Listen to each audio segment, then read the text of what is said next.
afternoon, good evening. Welcome back sa ating channel. It's a truck. So hopefully kita, okay? So, medyo mag-heat yung ating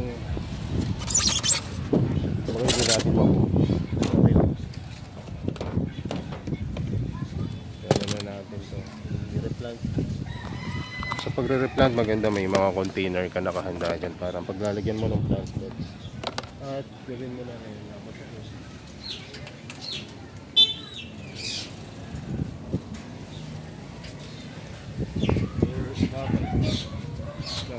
Sa rainwater, yung mga plantlets na tatanggalin mo. So mayroon ako ditong drinking water na naiwan sa bilaran, so hindi ko na pwedeng inumin. Sumakit yung tiyan ko.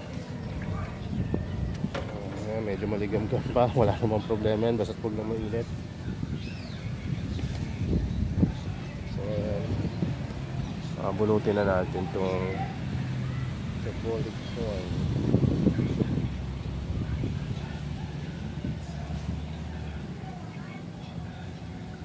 Lapit natin sa camera para makakita. So itong diabolic worm, may mga maliliit yan dito sa gilid dati na may mga natuyo, pero may nag-survive rin naman na maliliit. So kailangan natin itong i-replant. Punta dun. Marami-rami na rin yan, kaya gawin natin, dito man natin lagay, i-prepare natin itong lupa na paglalagyan natin. Nakikita nyo, haring napanood nyo na ito sa ibang video, pero ganito lang ang ginagawa natin.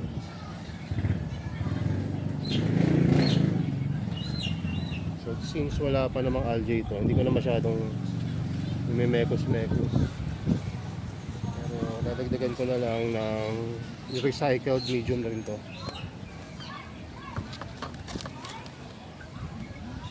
Basain, hindi lumipad-lipad.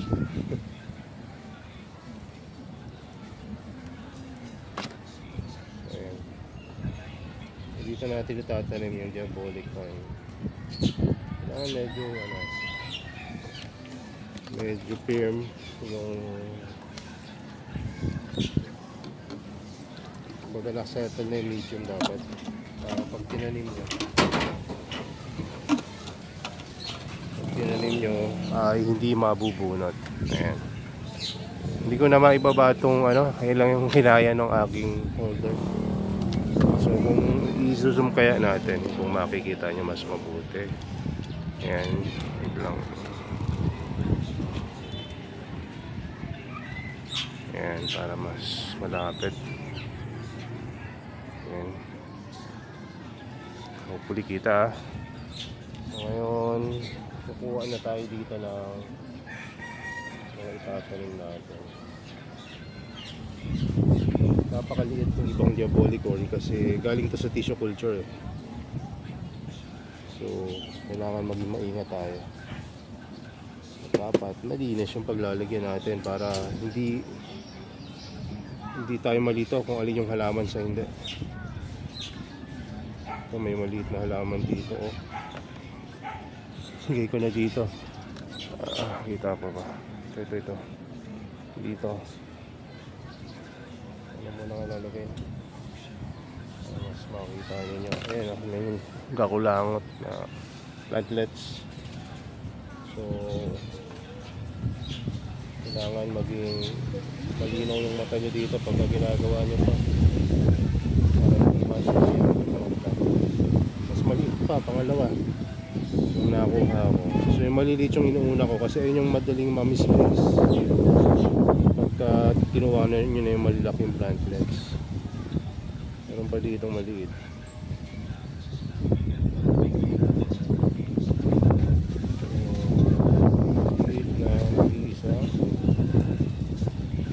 Kita nyo ba? Yan. Ngayon, unti-unti na natin kunin yung malaking part nila.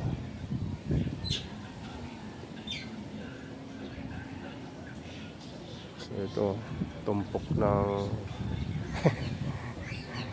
ng diabolic corn. Marami-rami ito, multiple plants ito eh.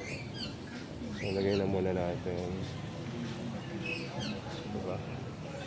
So, lagyan lang natin sa walang water. Papatong lang saglit Holland, matibay ka naman. So ito yung isa pa. Para hindi na rin magalaw.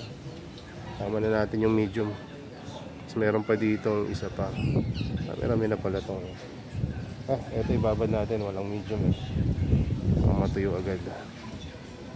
Tapos kuha pa tayo ng maliit hanggat makuha natin yung malaki. Sa ibang case pwede nyo unahin yung mga malalaki kasi nakakakala nyo may pagkakasunod-sunod dyan. Wala.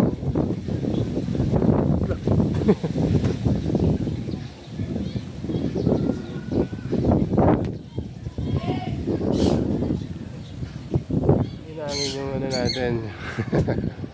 Jamboli corn. Buti na lang itong advantage na may net sa ilalim. Ayun ang sinabi ko sa wife ko nung nilagyan namin to ng net sa ilalim. Sabi ko, hindi na ako kakabahan na pag may nahulog, maghahanap ako ng ilang oras sa ilalim. Pero yun malaki pa yan. Buti malaki sama yung nahulog. Kung yung maliliit, goodbye na yun. No, kung walang net sa ilalim. So, ayun na nga natin tulad sa tubig. Nakakatakot na. Hanginin uli. So ayan, iba lesson learned. Maganda may net kayo pagka nagputo. Pag ito kaya secured, no? Sa loob ng bahay nyo gawin, pwede naman. Ako lang yung nasa outdoor yung setup ko eh. So ayan, bago kukunin yung malaki, meron pa palang nagtatago dito. Ayan. So wala na ako nakikita na maliit. Meron pa pala. Ayun, meron pa dito. Diba? So, ulit. Meron pa to Hindi natin mamaya na natin isa-isahin yung ibang medium. Malamang meron pa yan at hindi, dahil marami pa tayo nakukuha. So ito naman yung medium size. Ito, malaki-laki na to. Pwede nang pang out, malaki na yung rhizome. Diba? Pwede kayo mag-mine. Biro lang. So ito naman yung pinaka-mother plant. Ayan. Nung una, nag-iisip ako. Since nasa bote ko to binili at in good condition naman, iisip ko yung tissue culture ko. Pero tama lang yung decision ko na hindi. Kasi kung ipina-tissue culture ko to, tagal. Or pinapatagal. Kasi meron akong pina-tissue culture naman. Slow grower naman yun. Yun nga, yung cephalotus na mga dyan sa mga ibang nagtatanong. So nahihirapan sila ngayon na palakihin. Yung growth kasi mabagal. Pero successful na. So kaya makapagaw tayo ng cephalotus someday. So ako nakikita nyo, ang haba na nung ayun, haba na pwede natin putulin yan. So pag nagpuputol ako ng rhizome, pinuputol ko yung old, ayan, pinuputol ko yung old rhizome at inihiwalay ko tong rhizome na bago. So ayan so may bago na akong propagation. Para hindi mag-close, huwag mo ibabad sa tubig. Tapos ito yung isa, yung nakuha kong rhizome. Ito pwede mo ilagay sa tubig kasi wala pa naman siyang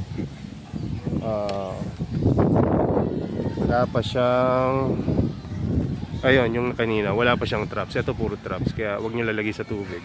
Kaya hindi ko nilalagay kanina sa tubig yung may mga traps na medium and small size. Kasi pag nilagay ko sa tubig yun, magko-close siya. And it takes a lot of, kumbaga, yung energy, kumbaga nag-spend sila ng energy pagka mag-open ulit sila. Ang gagawin ko dito, sa bagong kuha ko at propagate ko na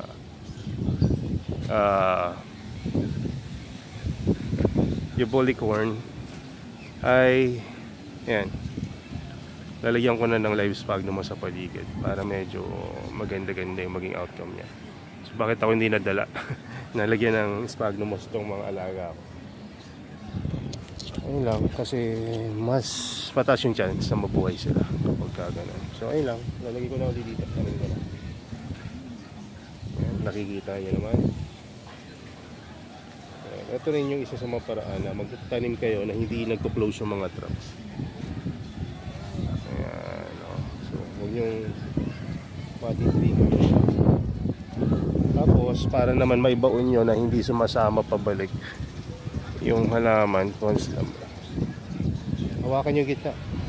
Tapos tsaka nyo bigyan ng medium yung paligid ng halaman para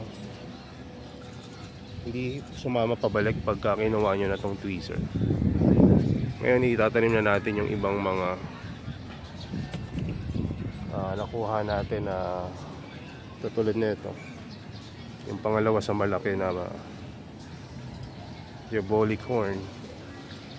Tanim na natin. Alam nyo, kumukuha ako ng live sphagnum mo. Diyan lang. Sa paligid-ligid. Hindi kung saan merong mga live na tumutubo. Ayan. So, ganyan din. Okay. Pero sa maliliit na BFT, pwede nang hindi nyo lagyan ng live. Isang head, pwede nyo isamahan. Pero huwag nyo gagawin na palibutan. Kasi pag maliit, mabilis lumaki yung live sphagnumos. So aangat lang yung maliit na yan. At kapag umangat na, ma-uproot, no? So mamamatay rin kasi wala na siyang contact sa medium. So eto, pag itatanim nyo na pabalik itong lumang rhizome, huwag nyo naman kalimutan na tanggalan ng dumi yung paligid niya para luminis. Kasi mabubulok lang to, lalong lalo na wala na siyang, hindi niya nakasama yung mother plant So gupitin nyo, pero ingatan nyo na wag magupit kung may mga growth point na tulad na itong mga to. Kasi yan, yung growth point na yan, sure win na yan na magkakaroon na yan ng new plant. At magkakaroon pa yan na mas marami kasi tinanggal mo na siya sa sa mother plant. So kakailanganin niyang mag-produce ng mga bagong leaf, no, para magkaroon, makakapag photosynthesis ulit siya. So yung root system pwede niyo nang hindi tanggalin. Pero kung sa tingin niyo gusto niyo tanggalin, pwede naman. Kasi may mga root system na non-functional. Pero sa BFT, hanggat maaari, huwag niyo na tanggalin. Yung mga sa taas lang kasi ibabaon niyo rin naman yung root system na yan diba? Mas malinis na kaysa nung kanina. So ito ngayon, lagyan nyo ng sphagnumos sa paligid. Wala na ako dito makita sa malapit na pwede kong kunin. Kukuha ko dun sa kabila. Wait lang. Nakakuha tayo ng maganda-ganda live sphagnumos doon sa sa periscope yun. Hindi, Isischius pala yun. Isischius. Ganda yung sphagnumos ng Isischius. May ugat Tignan nyo. May ugat yung sphagnumos na yung mga maliliit sa dulo. Ayan. So, tapos kita nyo naman kung gaano kaganda live sphagnumos na yan. Tumanda na dito yan. Lumaba na dito yan. Kaya laking tulong talaga na itong live pagka alam mo kung paano gamitin. At alam mo kung paano, kailan hindi gagamitin. Kasi may time talaga hindi mo kailangan gamitin to. At kapag ginamit mo pa, na alam mo na nakakasama, mamamatay yung plants mo. So kailan ba hindi dapat gamitin to? Pagka puno na lang algae, pwede mo hugasan tong live, no, para tanggalin yung algae. Alam niyo pagka nilagay niyo sa tubig yung punong algae na sphagnum saan mangyayari? Bubula-bula yung tubig. So, tapos mawawash out yung mga algae. Pwede nyo na uling magamit yung sphagnumos na live na yun. So ngayon, eto, ire-replant na natin to. Itong nakuha natin kanina. Although multiple plants to, pwede kong paghiwalayin sana. May maliit pa dun sa dulo, pero hindi ko na siya paghiwalayan kasi pag hiniwalay ko to, problematic pa ako. Mamumroblema pa ako kung paano ko itatanim yung maliit na yan. Meron na tayong maliliit no, na pwede natin gawing sample. So ito, ilubog nyo lang, bubuhay na. Saka ito pala, yung root system pala na ito nandito na, nakaayos na yan. So huwag nyo na ilipat kasi magugulo lang. Tapos pagka magtatanim kayo, huwag yung sobrang gilid. Kasi pag sobrang gilid, madaling matuyo yung lugar na yon. So madaling matutuyo. So pag natuyo, patayin pa lang. Tapos wag masyadong angat, wag masyadong lubog, no? Yung sakto lang pagka tinanim nyo. Ngayon kuha pa ulit tayo ng isa pa. Ito rin, may medium rin itong kasama. Madadali ito, no? Pag itanim pagka may medium. Ayan, so tanim na natin.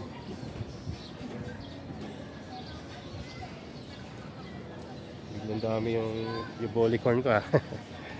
So ito ngayon, meron ako dito ng mga small size na madali lang itanim. Pag ganito kalaki, madali lang itanim to. So kukuha lang ulit ako ng live sphagnum, sandali lang. So ayan, nakakuha na ulit tayo kay Isischius ulit. Ang dami ko palang nilagay kay Isischius na at ganito yung quality niya, no? Pag hindi mo pa tinatanggal, tulad dito sa kabila. Ayan, ay sorry. Ayan, dyan. Ganyan yung quality ng ganitong sphagnum pag nakalagay kay Isischius. So ayan, balik ulit doon. Kunin natin yung kanina. Ayan, so etong ganito, pwede nyo rin tanggalin na yung mga dried leaf na maliliit tulad yan. So pwede nyo nang hindi isama yung mga itim-itim na yan. So yung mga wala pang ganitong kalit ng gunting, bumili na kayo. Ganito yung bili nyo, wag yung medyo malaki. Angit yun, lalo na yung mura. Ito din mura rin to eh, pero maganda yung quality na ito. Yung malalaki kasi hindi ganun kaganda eh. Ang nangyayari, ang maligas-gas siyang gamitin, hindi siya smooth tulad na ito. O, tingnan nyo. Hindi siya ganyan. Yung malalaki ganun, ewan ko kung kailangan lagyan ng ito, hindi ko naman ito nilagyan ng ng oil or grasa, pero ang ganda gamitin. Stainless steel to. Tapos yung sa isang binili kong bago na hirap gamitin, stainless steel rin, pero parang peking stainless steel. Saan ba galing yung binili kong na yan? So pagka ganito, wag masyadong marami na live. At kung gusto nyo iklian yung live, iklian nyo. Pero ang tekniko ganito lang. Kung ganito kaliit, kabilaan lang. Ayan, kabilaan.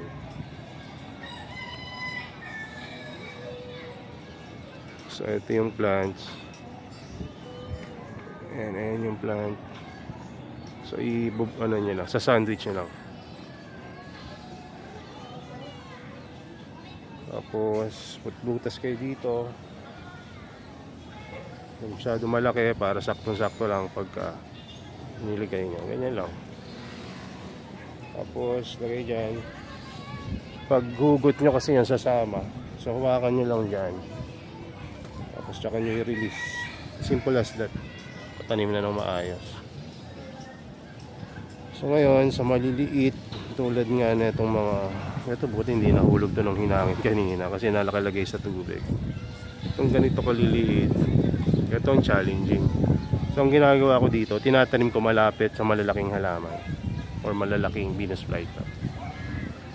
So bubutas lang ako ng kaunti dyan at ilalagay ko siya.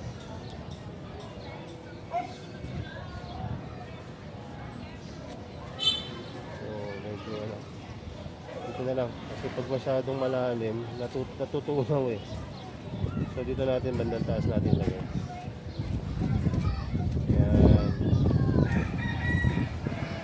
Mamaya papakita ko sa inyo pag natapos na ako mag-record para makita nyo kung paano ko ipinuwesto yung ayun yung pinakamaliit eh. Ito na yung sumunod ganito, ito medyo malaki pa to kumpara sa kanina. So paano natin itatanim to ngayon? Panoodin natin. Nabutas lang kayo na maliit.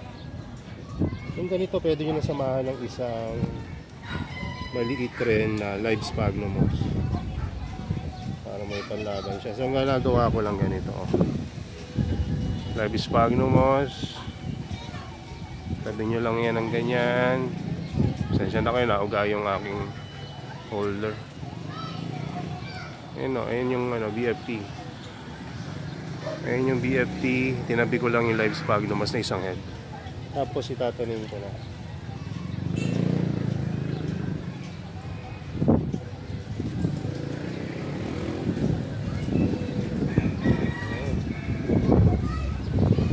lang na hindi siya umangat.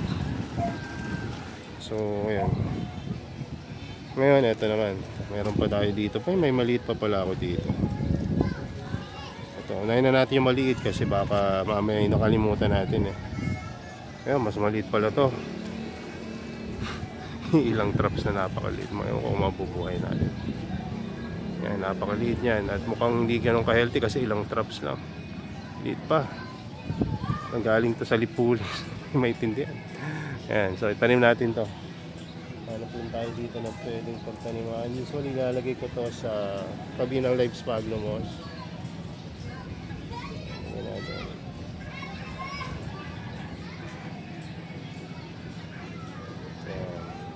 So mamaya pakita ko ulit sa inyo. So ito naman yung huli na yata to. Ayan, huli na to. So ano na rin to, clumps na sobrang liliit. So pag ganito, wag nyo nang paghiwalayin. Kasi lalaki pa naman yun eh. Pag lumaki yan, doon nyo na paghiwalayin.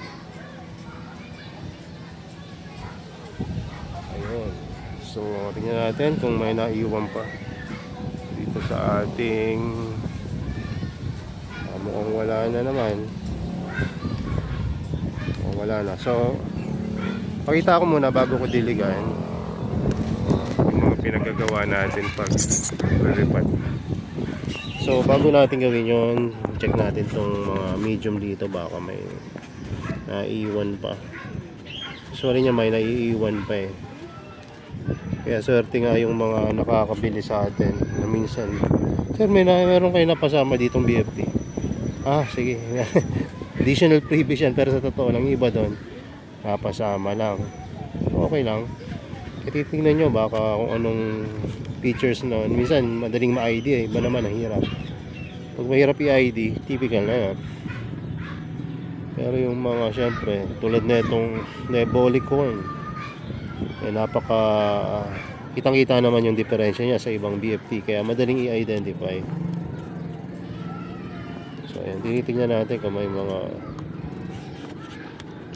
nasama na mga maliliit na plantlets. Wala na. Naisa-isa na siguro natin. Mga ganito hindi ko tinatapon to. Tinatabi ko to. Tapos tinidiligan pa rin. Kasi kung may tumubo dyan, diba? Please, masisave pa. Nahulog kanina dito. Tignan nyo. Nakuha ko yung dalawa. Dito. Layo ng pinaghanginan agad, diba? Wala doon. Imbis na bumaba dito dahil malakas ang hangin, pati yung lalagyan dito ko na nakuha, pati yung dalawa natapo na. So kung wala tayong ganito, saan natin pupulutin yon? Sa ilalim. Malamang ang gagawin ko, maghahanap ako dyan, maghahanap ako dito, pero hindi ko akalain maghahanap pa rin ako dun sa dulo dahil lagdan na yan eh, pinakababa na yan. So diba, nawala na yung plants mo, eh, mahal pa naman yan yung bolicorn na yan. So, ganda na meron kayong net. Kung di man, sabi ko nga, sa indoor na kayo mag-repot. So, ito, yung mga halaman na tinanim natin. Una ko yung papakita yung pinakamaliliit. Ayan, ito yung maliit. At ito yung pinakamaliit sa lahat. Dito ko lang nilagay. Ayan o, nakikita nyo ba yan? Halos hindi nakatanim yan. Kaya dapat didiligan nyo pagkatapos para mag-ayos yung tanim niya. Umayos. So itong mga to, sayang rin to eh. So itanim natin to. So wait lang. So ito, tinanim ko na yung ito, apat na heads ng live. So dyan ko sila tinanim para kahit pa paano magbigay ng humidity. No, so ito na yung maliliit pa. Maliit. Ito yung propagation natin galing sa mother plant. Kung titignan nyo, parang ang liit lang na rhizome, di ba? Pero nung tinupit natin kanina, mahaba-haba yan. So ganun yung mga old rhizome. Pwede rin nyo gawin yun. So ang mangyayari ngayon, etong mother plant, liliit yung traps na ito. Hindi na siya ganun kalalaki. Pero after some time, makukuha niya uli yung dating size niya. Recover yan. Maaring mas lumaki na to dahil mas marami na tong rhizome kumpara dito sa mother plant. But at least nakapag-propagate tayo. So ayan, ganyan lang mag-repot at mag-propagate. Kasi kung hindi ko ginawa yun, malamang mga 2-3 na lang yung masisave ko. By doing this, siguro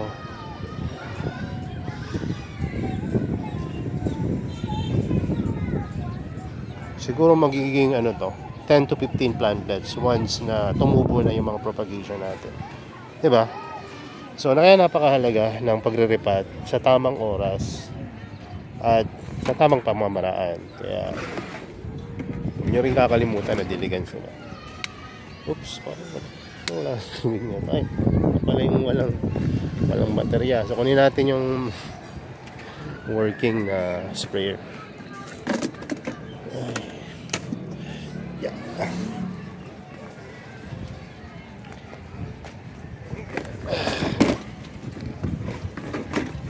Ayan, dilig na tayo.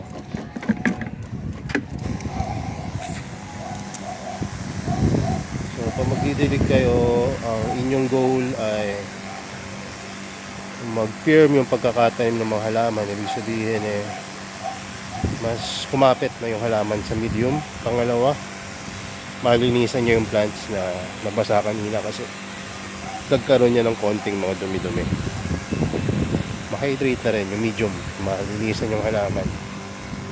Damay na natin itong iba, baka magtampo. Pero diniligan ko yung kanina, so okay na yan. So kinuhaan ko rin live sphagnum to, si GJ Smiley. GJ Smiley ay isang cultivar na malael yan yung itsura, pero mas mahirap alagaan. Pero makikita natin kung buhay na Nung binili ko to parang hindi mabubuhay. Ngayon buhay na. So yan, mga ganito tinatanggal ito para maganda tingnan. So yun, nakapag-repot tayo ngayon. At itong sinabi ko sa inyo, hindi ko to papatuyuin basta-basta. Naglalagyan ko to dito.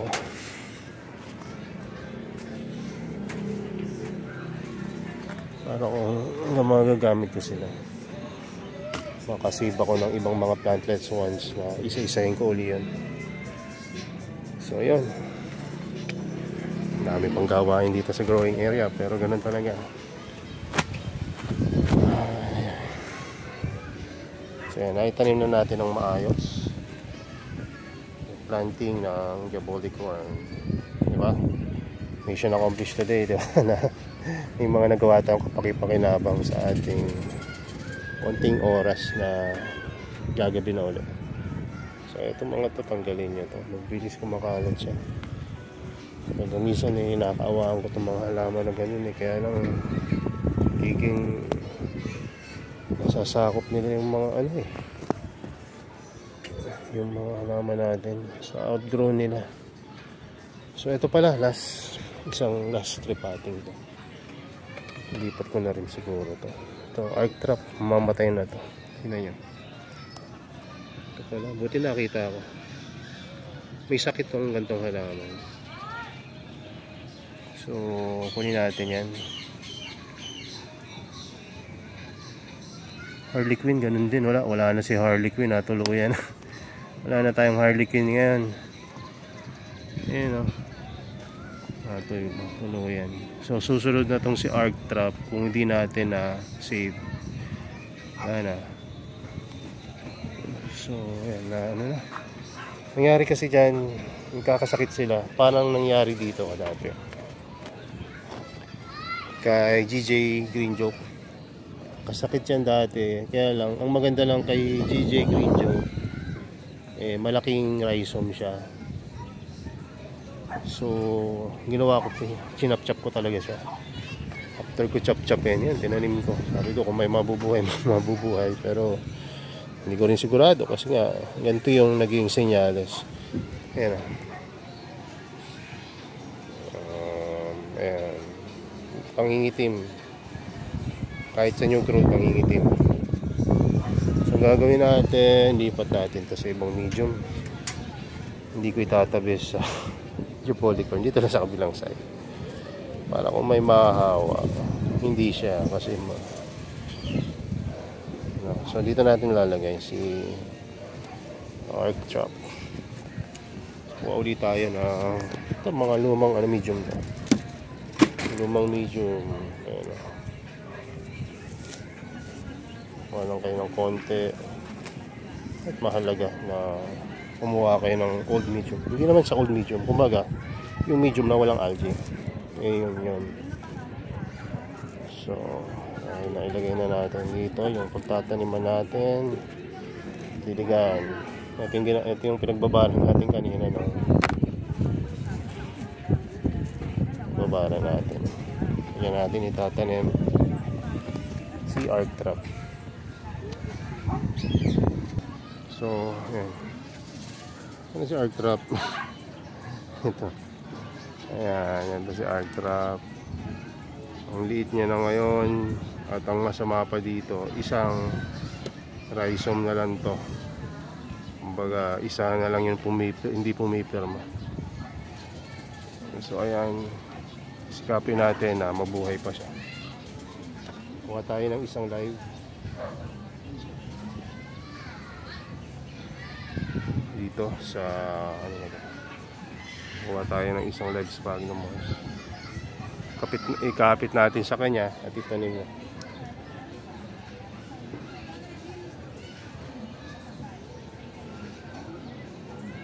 Ngayon diligan na natin. Pero pandidilig ko ito.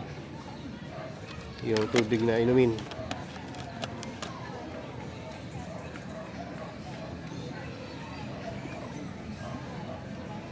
Ayan. So ganun lang kadali at ganun lang rin ang magagawa mo na. Wala ka na ibang magagawa doon. Kung merong mga lugar na pwede mo pang gupitin na maitim, pwede mong gawin yon. Mas maganda yon. Pero sa tingin ko ayan. Magawa na naman natin yung magagawa natin yan. Hopefully mabuhay pa natin yan. Ang masama niya si Harley Quinn bumiti.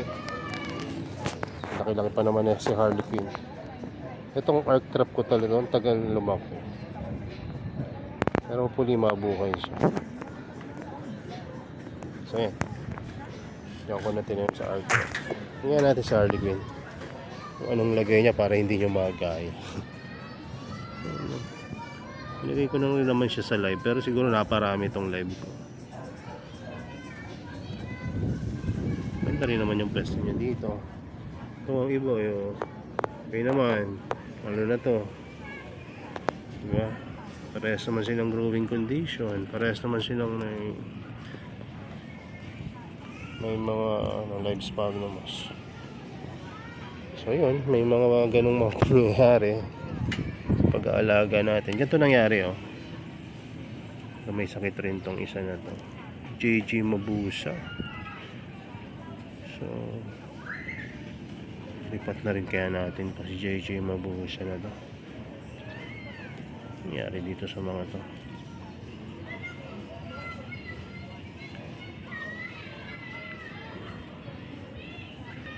Kinuha ko na si JJ Mabusa kasi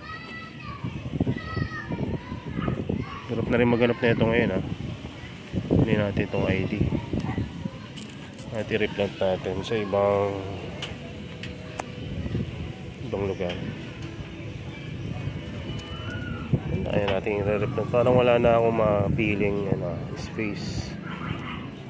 Dito na lang sa Shenron. Tanim ko dito.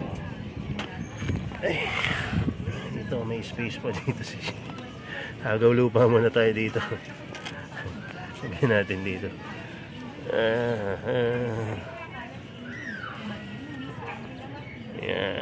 Yan si JJ Mabusa. Ako lalagay. Ito yung mga ilalagay natin. Sa tatlong piraso to ay dalawa lang pala.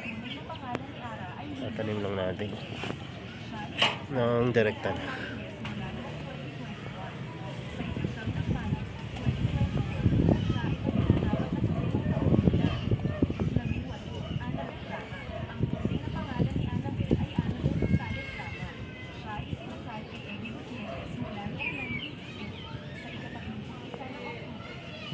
yung pagkakatanim ko dito. Ayan. Pero hopefully mabuhay.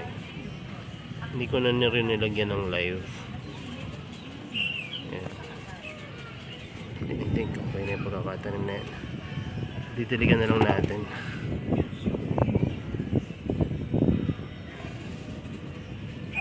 Hopefully mabuhay ito si Mabusa. Pandilig.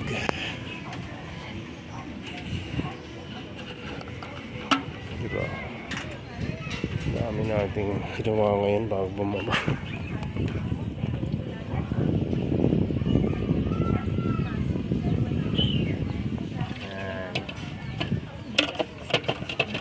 So yun lang, at hopefully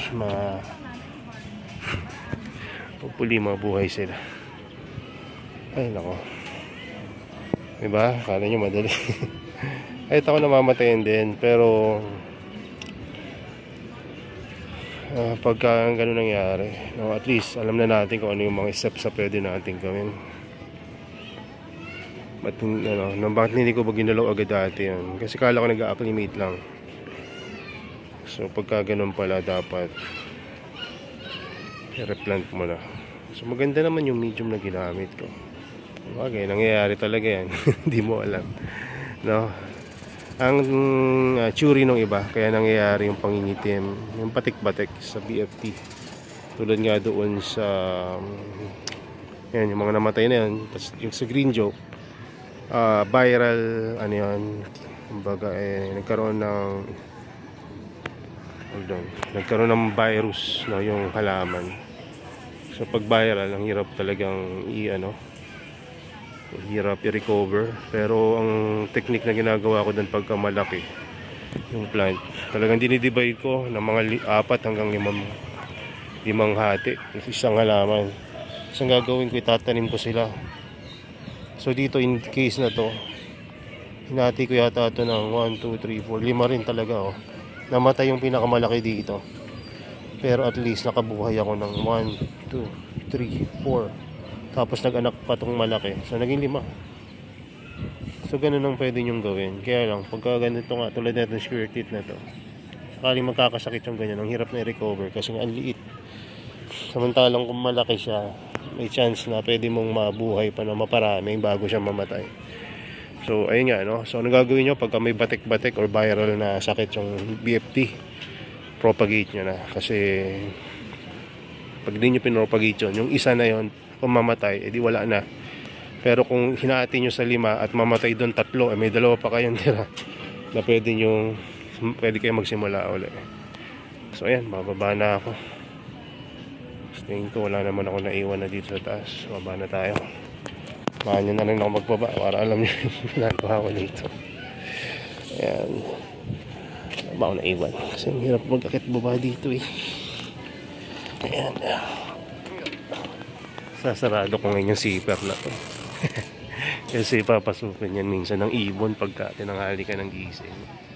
Mauunahan ka ng ibon, papasukin yun. Oh, bakit na tinatarget nila yung mga plants? Pero hindi ko na nakikita yung ibon dito kasi siguro alam niya na hindi na siya makakaisa sa akin. So yung ibon na pumupunta dito, hindi yata, kumbaga hindi siya taga rito sa amin. So napunta lang siya nung alam niyang may makukuha siya. Ngayon nang wala na, hindi na siya napunta dito. Meron na kasing ring net. So ayun, ganun lang ang aking nagagawa maghapon. So nandito lang kami natambay. Dahil nandito yung mga bees natin. And soon makikita nyo, nasa box na yung mga bees na yan. Kasi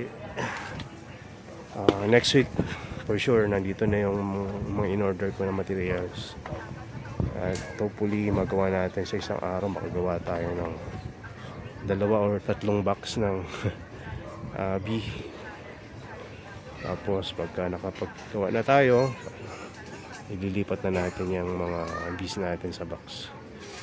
Alam nyo ba yung mga bees na to, kahit na gantong oras, mag-alas 6 na, busy pa rin sila hanggat may makikita pa silang liwanag na konti. Lumilipad pa yan. So dito, mas maliwanag dito, mas makikita. Ayan o. May mga ilan-ilan pa silang nasa labas. May makikita kayo dyan lalanding mamaya. Yung mga pauwi. Yung iba naman lilipad ulit para tatry pa ng isang biyahe. Ayun. May pumasok na. So, hintay pa tayo.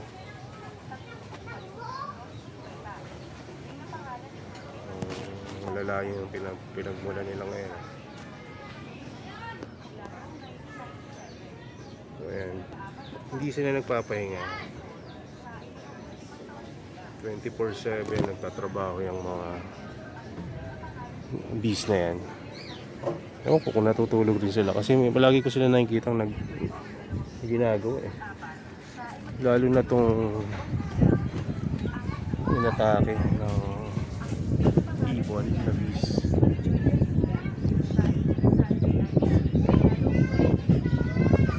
Mga to, napaka-busy na ito. Kasi nag-aayos sila ng bahay. So, pagka ganun yung sitwasyon, wala talaga silang pahinga maghapon. So, yun lang muna. At salamat sa panonood ninyo. Haba na ng video na to, no? Yung ano-ano ng mga na-discuss natin, no? Ito yung forest. Bye-bye daw. Ayan, bye-bye. Salamat sa pagsama sa akin. God bless.